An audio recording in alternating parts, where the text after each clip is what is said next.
સુરેન્દ્રનગર જિલ્લાના પાણછેણા ગામના પાટિયા નજીક ડમ્પર અને ટ્રક વચ્ચે અકસ્માત સર્જાતા ટ્રક સળગી ઉઠ્યો હતો।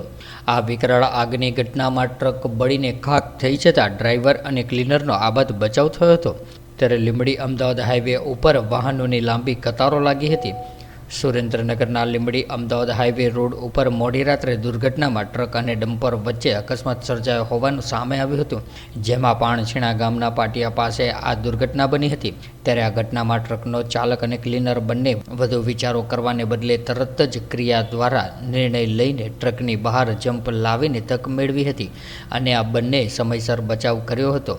જો કે આ સમયે ટ્રકમાં આગ લાગતા બળીને સંપૂર્ણ ખાખ થઈ ગયો હતો। ત્યારે આગ લાગવાના કારણે હાઈવે ઉપર ભારે ટ્રાફિક જામના દ્રશ્યો પણ સર્જાયા હતા।